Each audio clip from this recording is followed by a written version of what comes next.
I want to welcome you to today's Cord Connects. We have the group from the APIC committee, the improvement committee for the application process. We have Billy Caputo, we have Marianne Eddings, we have Melanie Camejo, we have Eric Blazar and Liza Smith, who are helping us approach the question of how do you do the SOAP process. I am going to ask if questions come up during the presentation. We will have the chat enabled so that you could put questions in chat. And if you could please do that, and then we will have questions at the end of the presentation, but I don't want to forget any of your questions as you go through. So please stick them all into the chat in the meantime. Thank you very much. And I want to really welcome this fantastic group coming with a very, very appropriate topic for our current planning. Thank you. All right, we'll go ahead and get started. I just wanted to welcome everyone to our Cord Connects talk about the Program Director's Guide to the Supplemental Offer and Acceptance Program, otherwise known as SOAP. You already got a little introduction into who all of us are, so thank you for that, Marianne. One little thing I wanted to add is that our very own Marianne will be giving her perspective and her experience at the end of this presentation about how her program went through the SOAP process as well. But all of us work together in writing the PD's guide to SOAP that can be found on the Cord website. There is a QR code at the end as well, but we are grateful for this opportunity to speak with you all today. So in the next 45 minutes or so, we intend to walk you through our guide and hopefully answer any questions that you all may have. We will touch on why understanding the SOAP is important, what to consider, what to get in order ahead of time in case your program does not fill all of its residency spots. And then we'll be going through a step-by-step on how the SOAP works with some tips to help guide your approach to the SOAP process. So where exactly did the SOAP come from and when did it all get started? So before the SOAP process was created, you all may remember that this process was called the scramble, where students who didn't match would scramble into a residency position. There was no association or program in charge of the scramble process. It was almost as if it was a free-for-all for students to try to find a residency spot. Applications were being accepted through ARIS, through personal phone calls, any way you could get in contact with someone to try to get a spot, it was happening. There weren't any set rules or guidelines, and there was no set timelines as to when this would all be happening.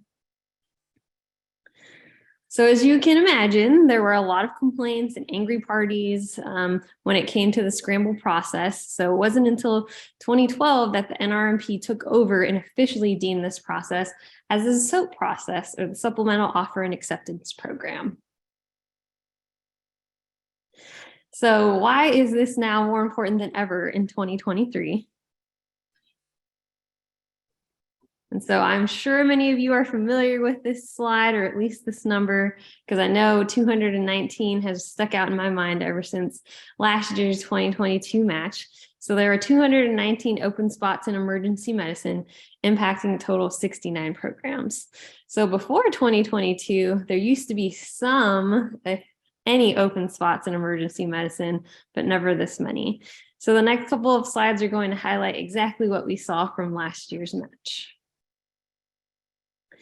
So this is a regional breakdown of the programs who did not fill. So again, there were 69 out of 277 programs last year that had to go through the SOAP process if they chose to do so. So as you can see, this is not a regional problem, but a national problem. Everyone was impacted by this change in this number in last year's match. So in last year's match, there were a total of 81 more positions to fill than in 2022 than in comparison to 2021. But as you can see, there was also a big decline in the overall number of applicants to emergency medicine. So adopting a holistic approach to application review, considering a wider range of applicants, increasing the number of students we interview and rank are all important adaptations, but they will not change the fact that there are more positions than applicants. The problem lies within our whole specialty. Any institutional changes merely decrease the chances of a single program from not filling, so increasing interviewing, having information sessions, etc., but does not change the fact that we will still have more physicians than applicants this year. So let's let this sit here for a second. So reality check. We are almost at a quarter of programs not filling last year. We're seeing the largest drop that we have ever seen in applications to emergency medicine. And this is why we feel that everyone should be prepared or at least ready to go through or help with the SOAP process.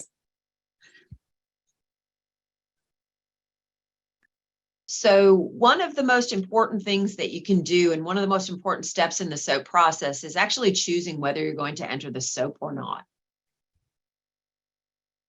So there are pros and cons to both entering the SOAP and not entering the SOAP. The pros for entering the SOAP are that, first, it's a very formal process. Unlike the scramble of old, the SOAP is much more organized with actual timelines and deadlines.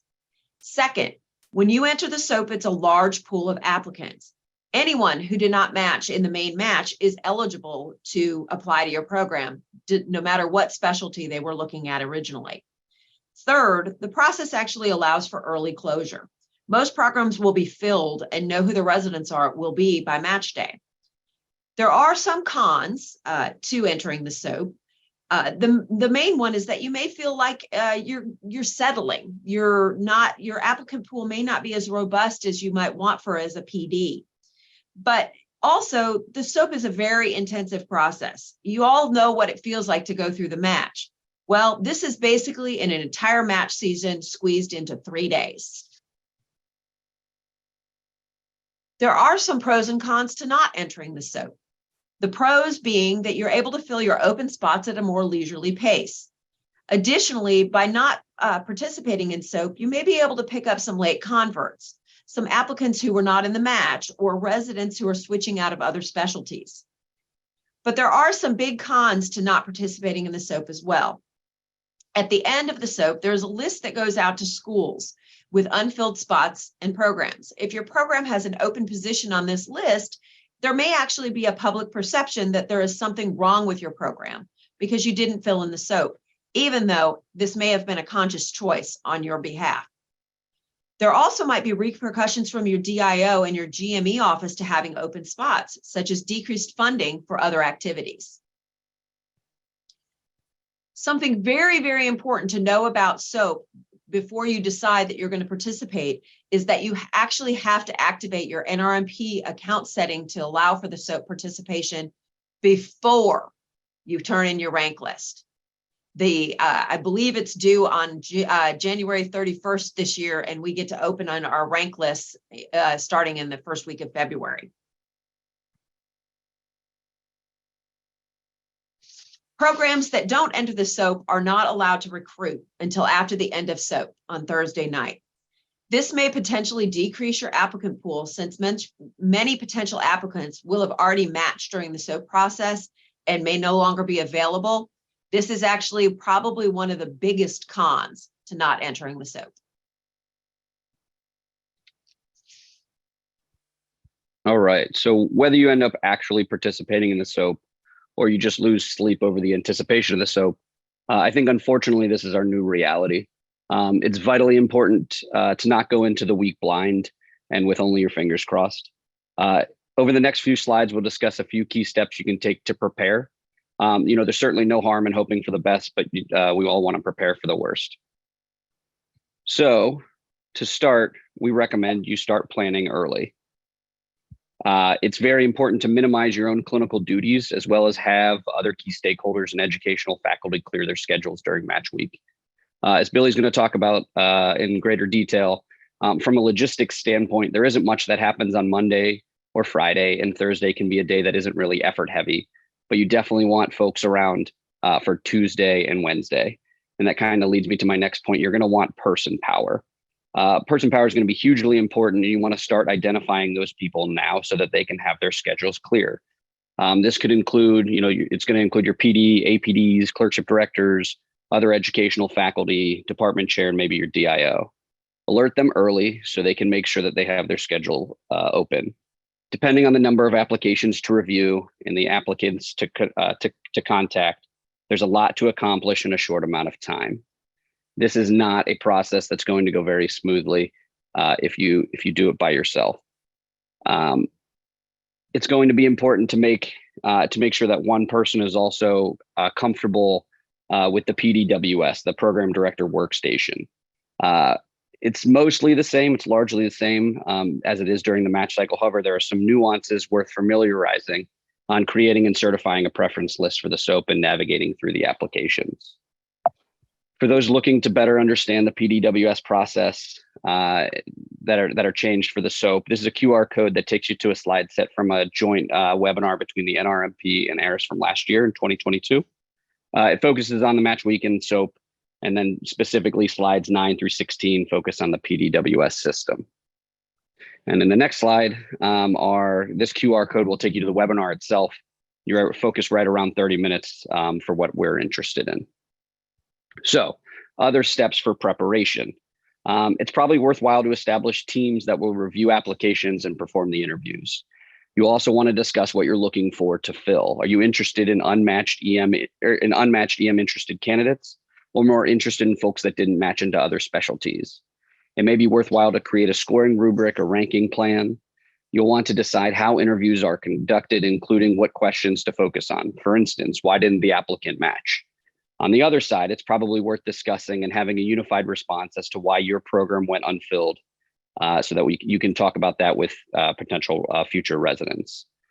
You'll want to discuss with your program coordinator and team about what platform to utilize. So that could be Zoom, Teams, ARIS, or just plain old telephone.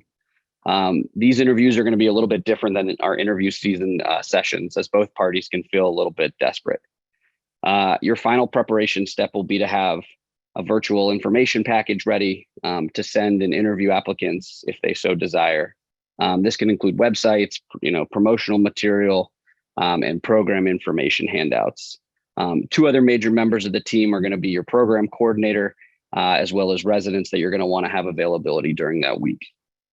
As we spoke about earlier, last year, many of us were navigating unfamiliar waters, and we think it's pretty important to be familiar with some of the SOAP week policies. I'm not going to review them all, but a few key ones are, a program cannot contact applicants or their representatives until an application is received, and this doesn't really happen until Tuesday. Contact cannot occur until a specific time on that Tuesday. If you opt out of the SOAP, your program cannot enter offers until the SOAP finishes, and programs may not contact applicants during the SOAP rounds on Thursday.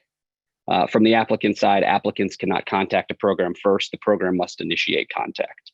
I'm going to pass it over to Billy, who's going to walk us through the day-to-day events of the SOAP week.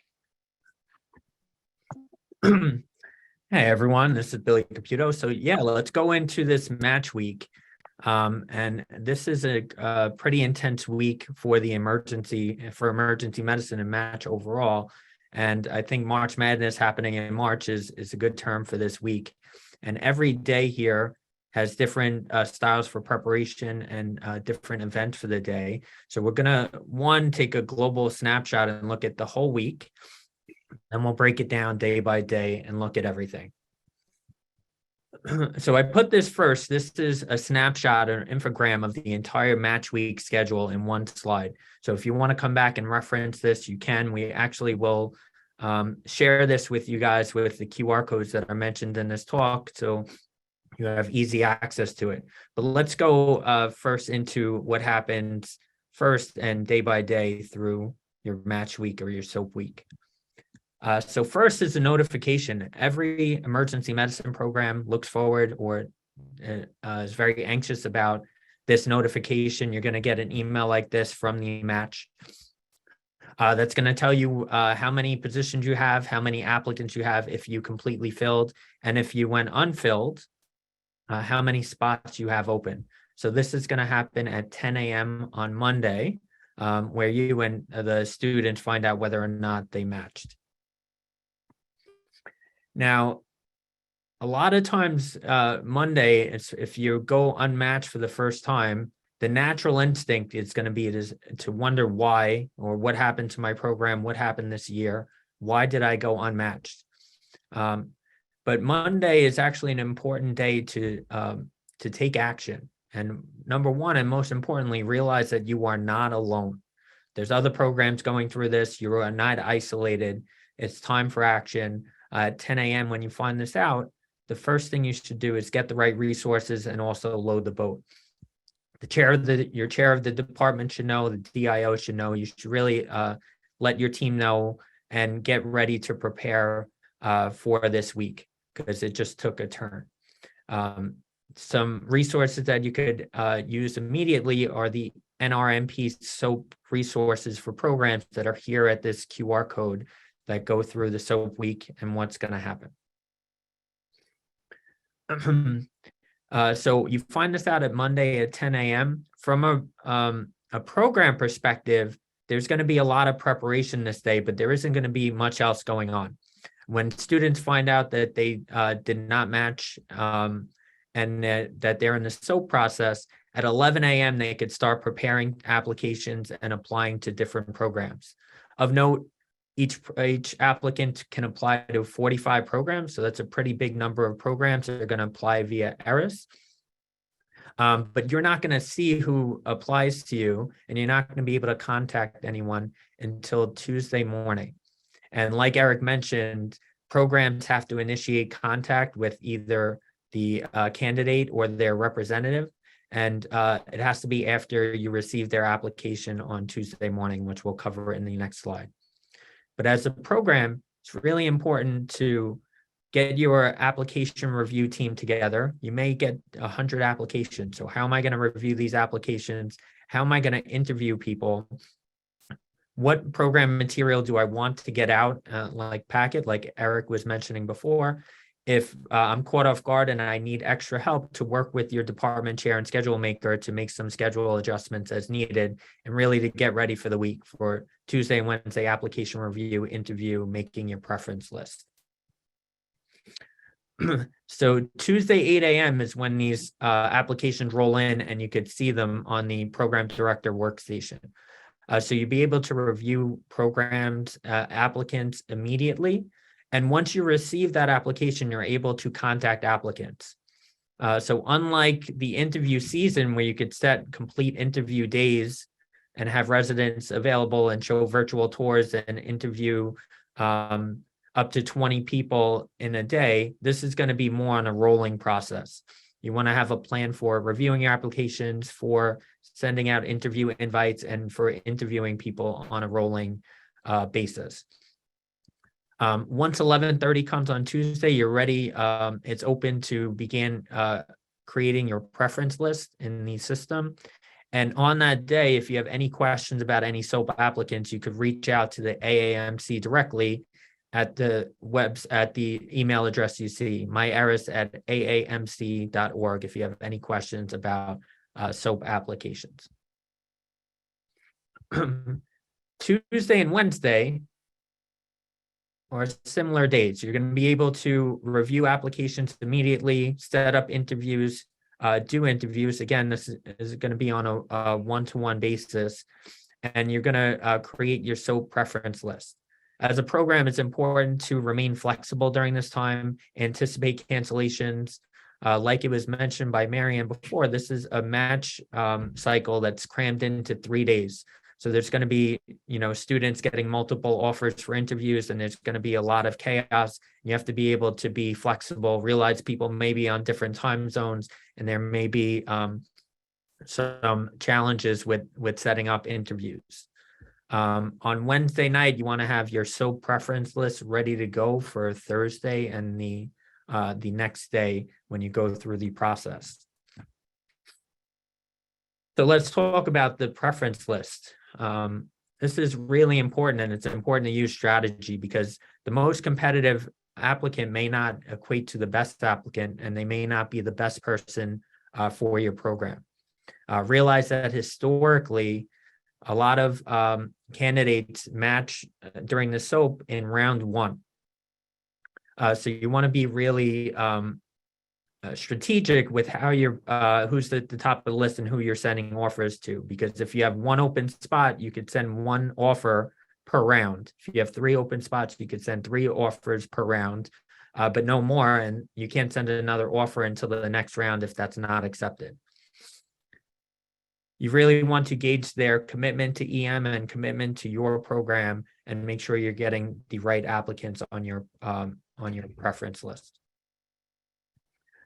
So here's how SOAP rounds work. If my program has 2 unfilled positions, they're gonna send invites and offers to the top 2 applicants on my preference list for my 2 spots. And that's gonna, once I certify my list, once round 1 starts, those 2 offers are gonna go out. The applicants now have 2 hours to either accept or decline that offer, and that's gonna be tracked in the system. And you'll find out that whether or not they accepted or rejected. And sometimes it comes down to the wire and the extent at the end of the round. If a position is accepted, if I have 2 spots that are open and both positions are accepted during that first round of the SOAP, that is it. My class is matched, and I look forward to match day on Friday. I do not have to go through any further rounds of the SOAP. If I have 2 offers out and they're both declined, then I'm going to move to the next round of the SOAP, and it's going to go to the next 2 people that offers are extended for round 2 of the SOAP. And then the middle ground, if I have 1 acceptance and 1 decline, then I'm down to 1 open spot. And for the next round of the SOAP, I'm going to send out 1 offer to the top person on my preference list. And you'll continue that process until the end of the SOAP or your program is fully matched. So here's what that Thursday looks like. Thursday is the offer rounds day. Round 1 is going to start at 9 a.m. Eastern Standard Time. Every round is going to be 2 hours. Like Eric mentioned, during this time, you're not to have a contact with applicants. There's going to be an hour break in between rounds where you can contact applicants. But realize that Thursday is not a day to conduct further interviews and try and get new people on your list. It's going to be more cycling and reordering the list that you want to send offer rounds to. And the people who do accept positions in round 1, if you go into round 2, they're going to be off of your list. You have up to 5 minutes before each round starts to certify your list. And round 2 is from noon to 2 p.m. Eastern Standard, round 3, 3 to 5. And then the SOAP is going to conclude with rounds in round 4 at 8 p.m. So at 8 p.m., that's the last round of the SOAP on Thursday night. Programs at 8:30 can update their remaining programs of unfilled positions on the list of unfilled programs. And the SOAP is officially over at 9 p.m. So once 9 p.m. comes and the SOAP is officially over, recruiting efforts for outside of ERAS and the RMP can begin. So if you did not partake in the SOAP process, 9 p.m. on Thursday is when you could start to recruit candidates and pursue filling your class. Match day is St. Patrick's Day this year, Friday, March 17th. And all of the medical students at noon find out where they matched. Programs tend to have their list the day before, as usual. So I'm going to turn over to Lisa to continue. Thanks, Billy. So let's say you go through the SOAP and you complete the process and you still have 1 or more positions remaining unfilled, or maybe you chose not to participate in the SOAP. Either way, at this point, your recruitment process is going to take place outside of the confines of ERAS and the NRMP. The first thing to keep in mind is that applicant pool is going to be small. It's going to be made up primarily of students who did not have a successful SOAP, of international medical graduates, of US medical grads who are either graduating off cycle or maybe graduated in previous years and elected not to matriculate directly into residency for one reason or another, or residents who are looking to change programs or change specialties. Once the SOAP is concluded, you're able to reach out to potential candidates and they're able to reach out to you. So your first challenge is just getting the word out that you have an available position. You're going to want to get out of the blocks quickly for 2 reasons. The first is that that small applicant pool, you want access to as much of it as possible before they start getting picked up by other programs. And second, even though you're not going to be under the confines of a rigid program like the SOAP, we all know that the timeline of getting a candidate licensed and credentialed is not a fast one. And in order to have that candidate ready to go on July 1, you're going to want to have that process started as early as possible. So the first thing that you're going to want to do is make sure that you are registered on that NRMP list of unfilled programs that they make available at the end of the SOAP. You can be on that list even if your program didn't participate in the SOAP, and you're going to want to be. The second thing you can do is register for the AAMC's Find a Resident database. This is a free program that AAMC offers, and you essentially register to be searchable in that database of available residency and fellowship positions. We also encourage you to post your available position to the CORD listserv to take advantage of our wide network of advisors who can identify potential candidates and point them in your direction. The CORD website also hosts a list of available residency spots under the Resources tab. Some other things you can do are attend residency fairs. SAEM happens soon after the match, and that can be a high yield one. You can post to your program's social media account, to your program's website. Really anything you can do to get the word out is going to be helpful. Recruiting outside of the match is kind of like buying a house without a realtor. You can do it. It just takes a lot more legwork on your part. So there's no central repository for collecting all of the documentation for all of the applicants who might be interested in your program. So you're going to want to come up with some process to collect it and review it so that you can screen in serious applicants and screen out applicants who might not have the appropriate qualifications or whom your program might not be able to actually host for visa status reasons, for instance. Another thing that you're going to want to have put together is an offer of appointment letter drawn up and ready to go. When you recruit through the match, a lot of this documentation is taken care of by NRMP, but you're on your own now. So when you find an applicant who you are interested in and you interview them and you want to offer them an appointment, what this offer of appointment letter does is it solidifies the offer on behalf of both parties, contingent on onboarding, like licensure, visa approval, etc.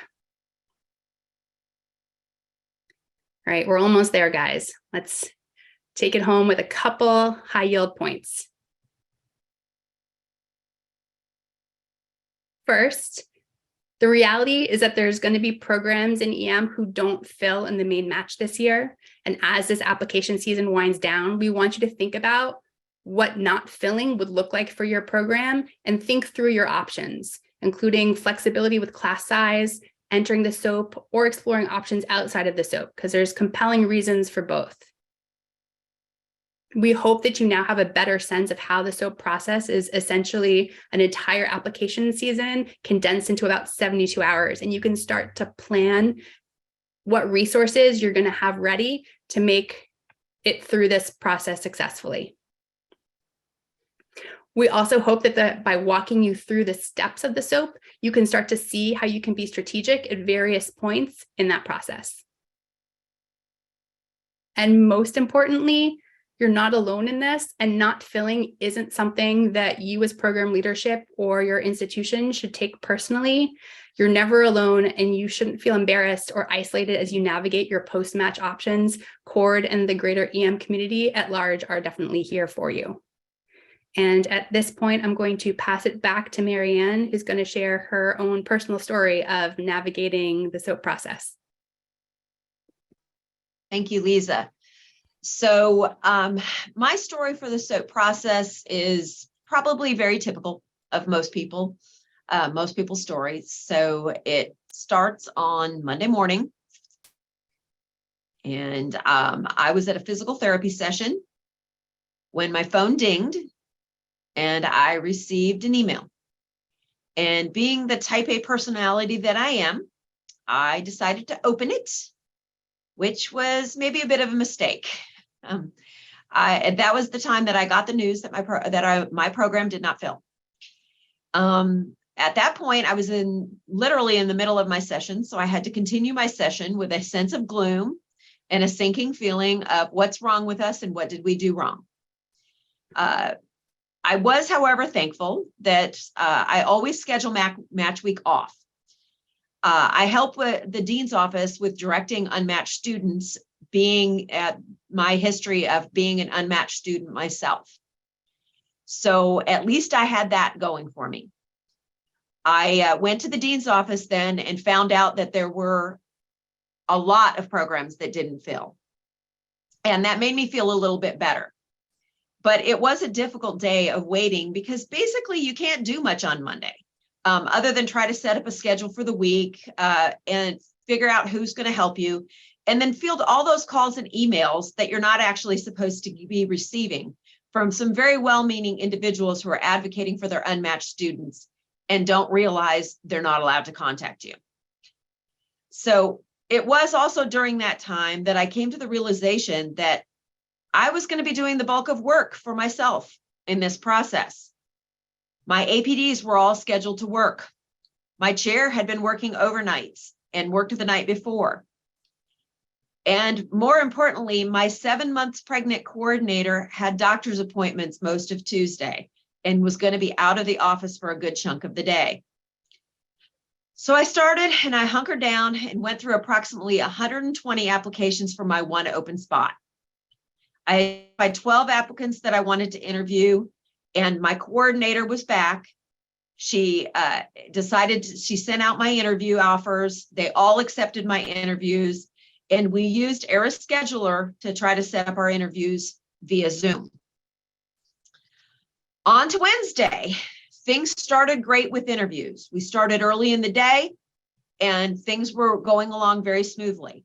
But then later in the day, I had 3 people who didn't show up for their Zoom interview.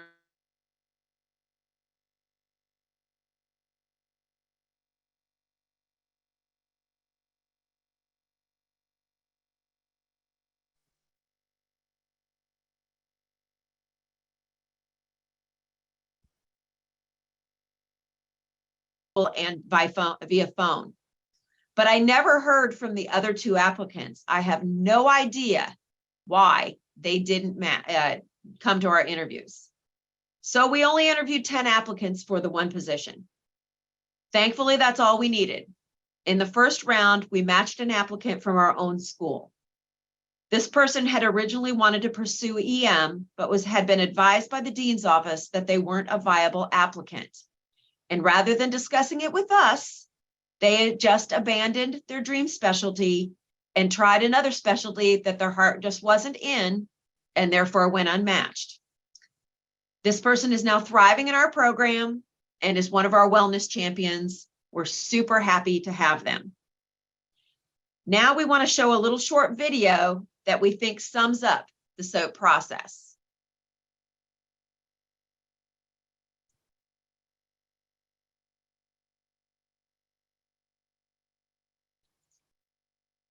Let's go. Oh, yeah, that was the history book.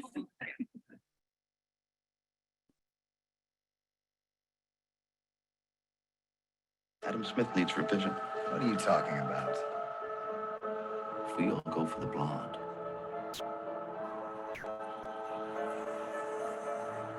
We block each other. Not a single one of us is going to get her. So then we go for her friends. They will all give us the cold shoulder because nobody likes to be second choice. What if no one goes for the blonde? We don't get in each other's way, and we don't insult the other girls. It's the only way we win.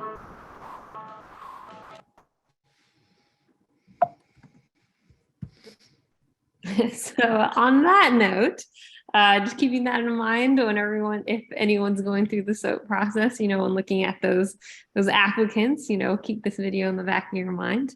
We can all win at the end of the day. But does anyone have any questions for us?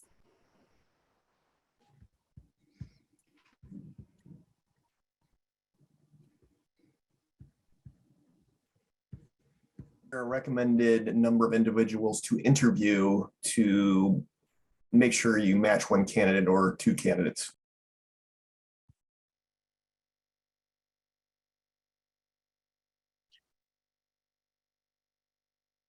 I can kind of take that one. So I mean, it's probably around 10 to 12 per spot, but it totally depends.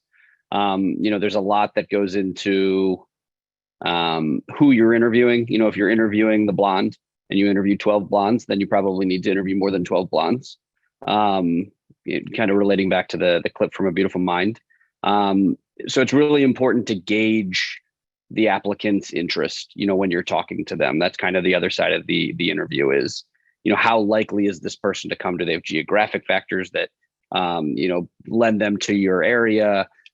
Were they an EM interested person that just for some reason didn't match, or are they changing from, another specialty? So I haven't seen a specific number, but in talking to folks and kind of amongst the group of us, it seems to be 10 to 12 ish, kind of depending on some of those other factors.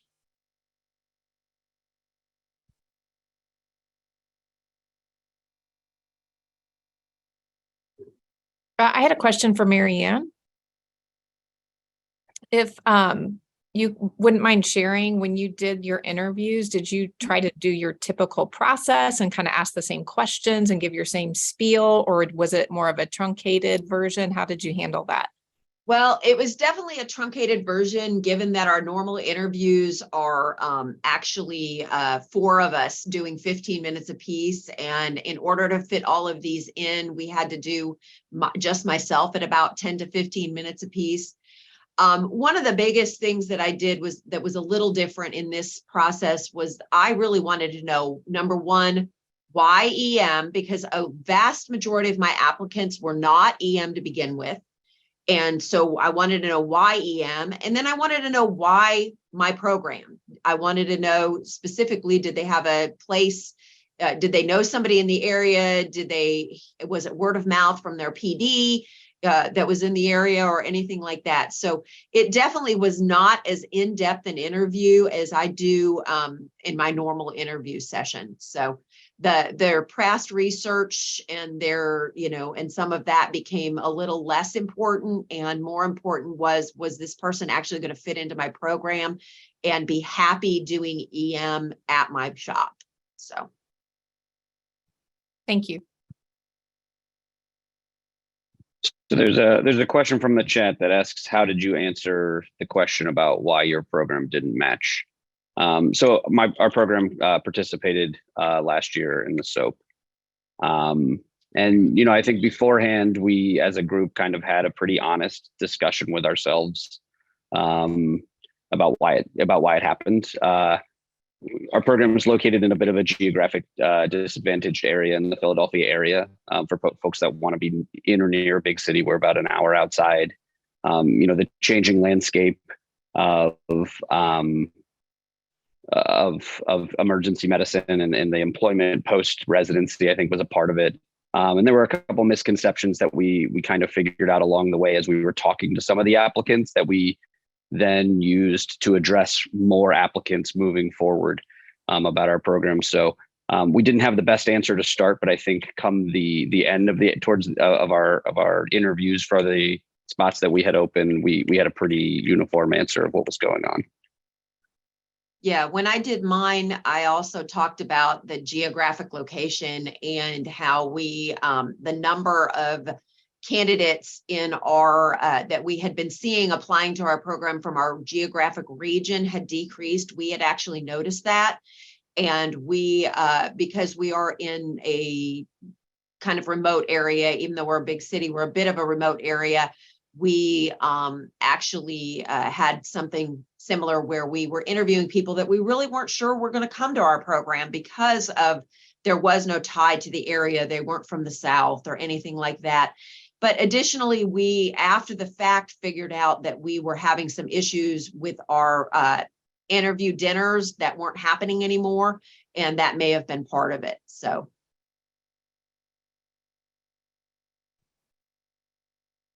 There's something else in the chat here. The next thing that came up on the chat was the rank list and how many applicants one should rank for residency spots. Go ahead. No, go ahead. from my understanding of this, it's very much at the applicant's benefit, these rounds of the SOAP, because your list, if you have 2 open spots, only needs to be 2 names long for that round. And then if those don't match, you need 2 more names. So your list is never going to be, never has to be long. You really need whatever open spots you have times 4 is the most your list should ever probably go. But it's going to be a short list, and it's going to be really skewed towards the medical students' benefit. So it's a bit of a. Oh, go ahead. Go ahead, Eric. So it's a bit of a tricky strategy because what ends up happening, let's say you have 3 spots, and so in round 1, the first 3 people on your list get an offer from you, but they also get an offer from everybody else that they're on their list for. They will have 2 hours to have the option to accept from any of the offers they get, and that happens for everybody. So your list changes drastically from round 1 to round 2. So even though someone might have been number 4 on your list, they may have gotten a different offer, and so they may be totally gone by the second round. And so it becomes really important and that's why this how interested they are in your program is really important, and how interested they are in your specialty, because otherwise, if you offer to someone that, applied surgery and didn't match surgery, and you talk to them and you still think they want to do surgery, but you really liked them, they may still be interested in surgery and take a surgery prelim spot, and you've just wasted one of your 3 ranked spots in the first round. And suddenly of the, 80 people that you interviewed, 35 are gone. So I have a question. It's not one of the legal questions during interview processes usually to ask, what other places are you applying to, or are you applying to other specialties? Is that something that's allowed during SOAP? No, the same rules from the NRMP apply towards SOAP as well. You can't ask if you're who else they're applying to.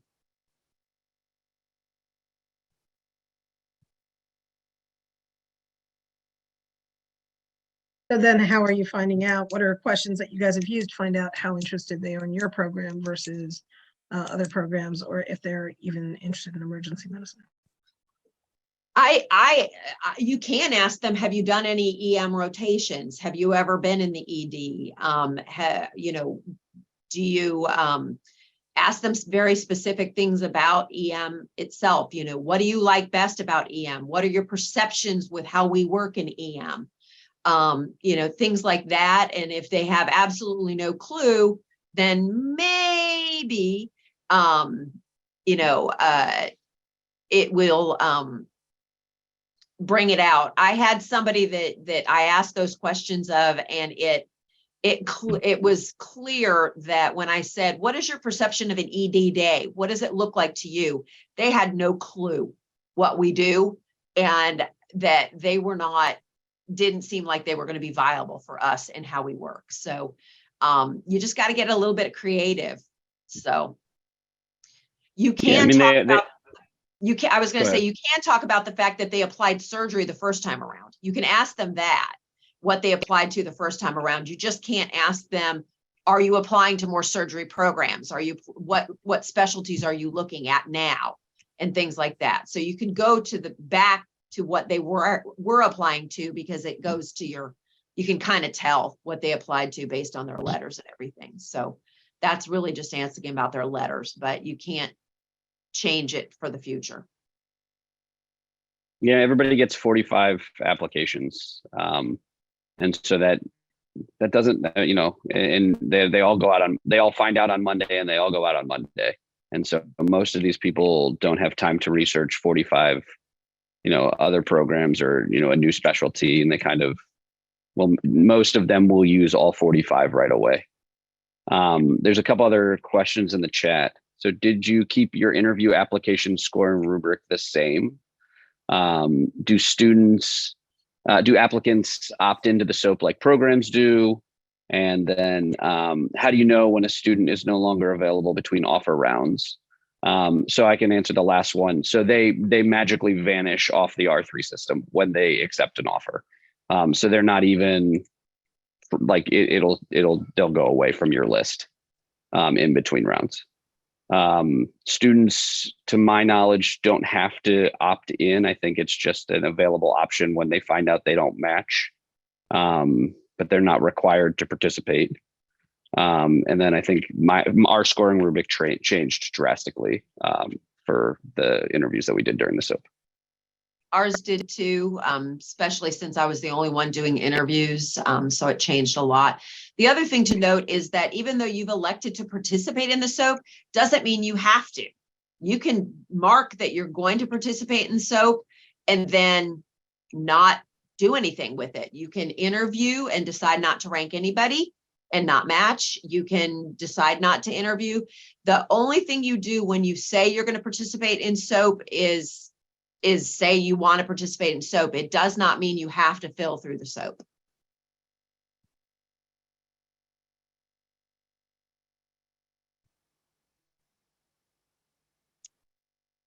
The chat room just had one come in.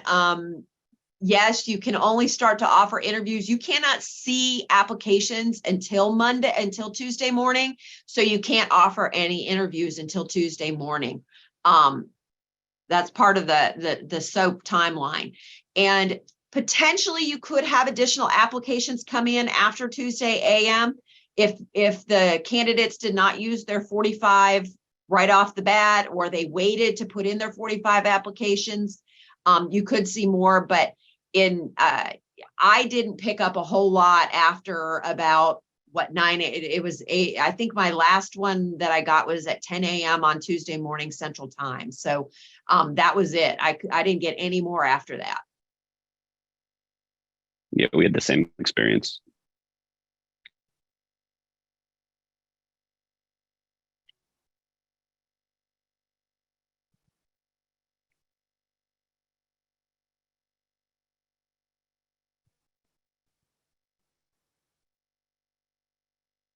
This has been incredibly helpful. Obviously, we all hope we don't need it, but the reality is that understanding the way the system works and the rules is going to be essential to a successful match for many of us this year. Are there any other questions? Either jump into the chat. Oh, how many applications did you review approximately? I did 120, roughly. For how many spots? For one. For one spot. Yep. So we got 400-ish applications, and after eliminating folks that we couldn't take due to like institutional policy, we ended up reviewing over just under 300 for 8 spots.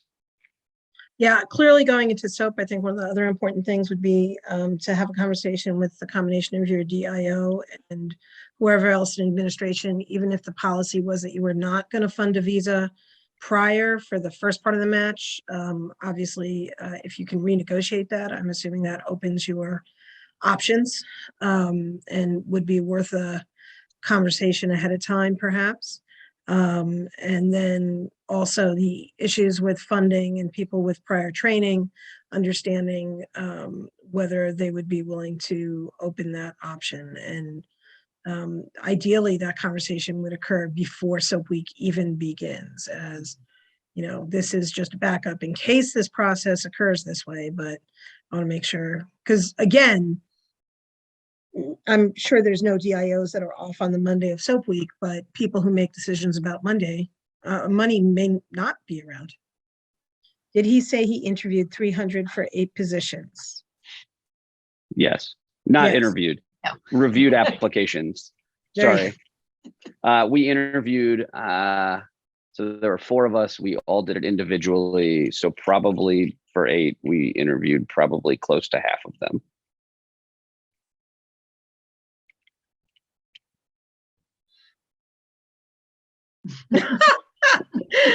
It was exhausting. It's a lot. It's a lot.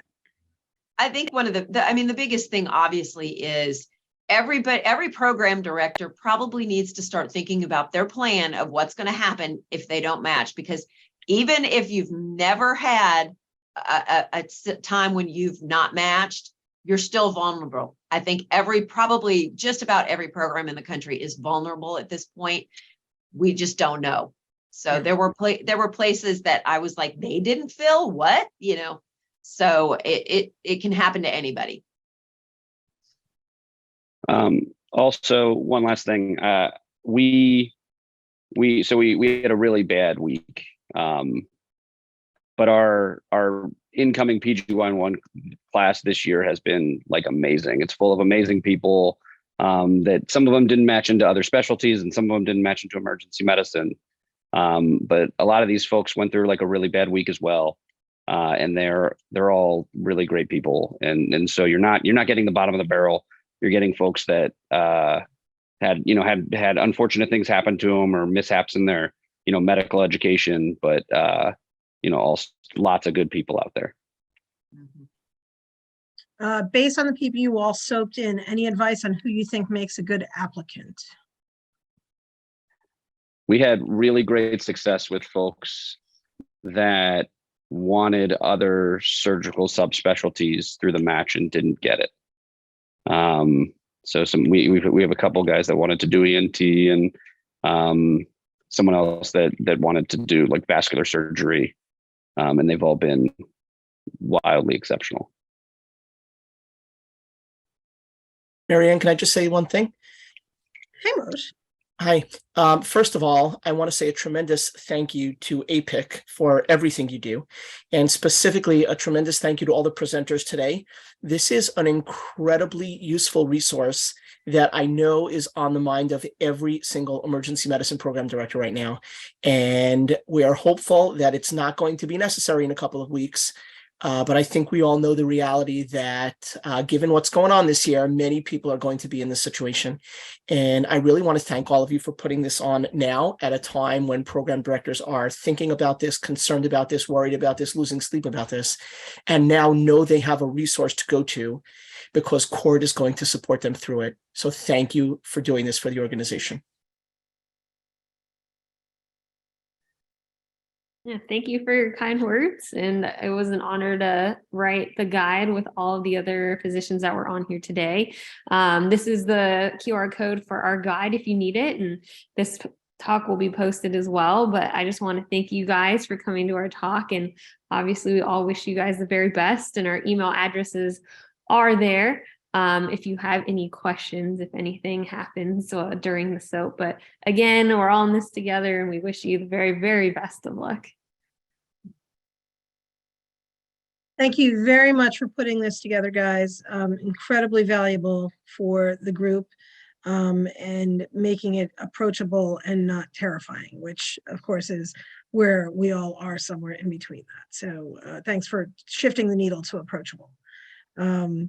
If there are not any other questions, I think we can call the end of this particular session, and we look forward to having it up on the website so people can review it separately if they desire. And special thanks also to the CORD administration for putting this out there, and thank you and welcome to Kelly, for whom this is her first CORDS Connects. Hey, Kelly. Thank you, guys. Thank you, Megan, also. Thank you, everybody.